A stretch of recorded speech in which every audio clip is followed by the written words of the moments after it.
Kalaulah Nabi SAW ada di masa kita ini, adakah baginda akan mengambil vaksin? Satu persoalan yang agak kontroversi. Apakah jawapannya? Jom kita bahaskannya.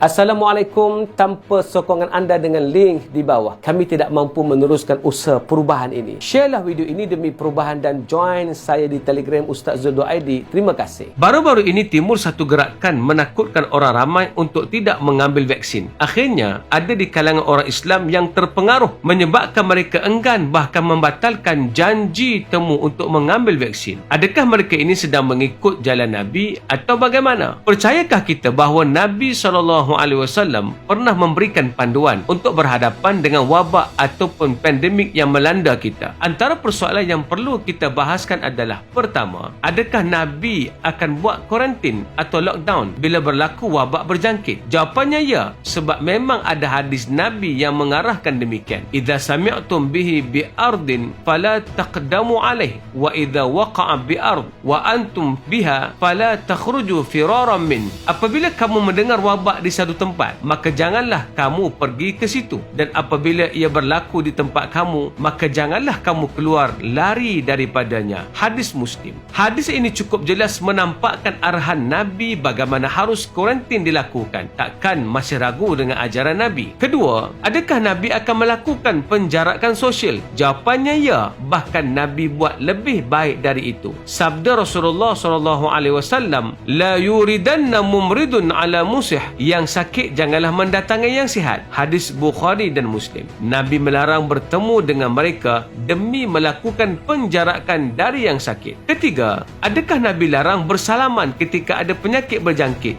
Jawapannya ya. Nabi SAW pernah didatangi oleh sekumpulan orang dari Bani Thaqif untuk berbai'ah, dan salah seorang daripada mereka menghidapi sejenis penyakit yang berjangkit. Nabi SAW mengutus kepadanya dan tidak bersentuhan dengan dia, seraya berkata, sesungguhnya kami telah menerima bai'ah kamu, maka pulanglah. Hadis Muslim. Nabi pun pernah mengarahkan untuk tidak bersalaman ketika seseorang boleh menjadi pembawa penyakit. Jangan kita lebih sunnah dari Nabi ketika musim wabak ini. Keempat, adakah Nabi akan melarang di musim wabak ini dari hadir solat jemaah atau Jumaat? Jawapannya ya. Nabi pernah membenarkan para sahabat untuk tidak hadir solat Jumaat. Ibnu Abbas radhiyallahu an pernah mengarahkan muazzin semasa hujan lebat untuk menambahkan pada lafaz azan dengan laungan sallu fi buyutikum, sembahyanglah kamu di rumah kamu. Ibnu Abbas lalu berkata, ata'jabuna min dhalik laqad fa'ala dhalika man huwa khairum minni innal jum'ata azmah wa inni karihtu an ukhrijakum fashamtu fit taina wad dahad.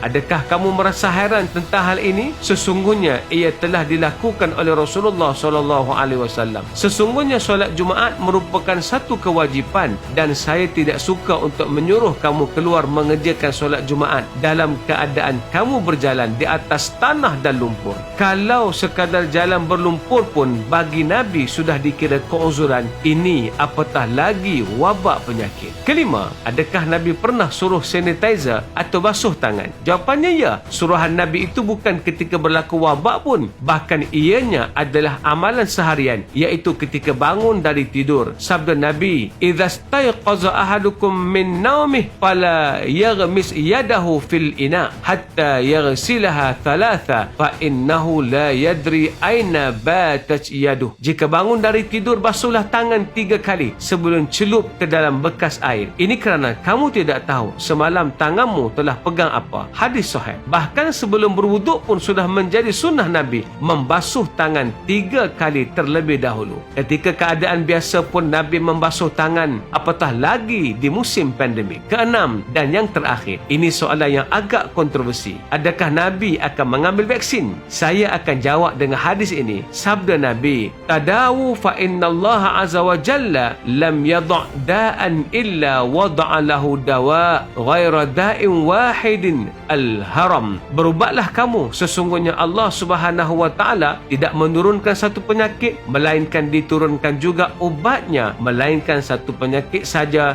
iaitu ketuaan. Nabi memberikan arahan dalam ucapannya untuk berubat apabila ada penyakit. Tambahan pula, bila penyakit itu boleh memudaratkan kepada manusia, lagilah berubat itu wajib. Tambahan pula, jika pada masa itu satu-satu ubat hanyalah vaksin dan tiada ubat lain dan jalan lain, anda rasa adakah Nabi akan ambil vaksin atau Nabi akan melanggari ucapannya sendiri? Saya tinggalkan persoalan itu kepada anda. Ayo terus kuat untuk transformasikan pemikiran kita agar terus meningkatkan kualiti diri kita agar kekal relevan untuk berada di dunia ini. Assalamualaikum.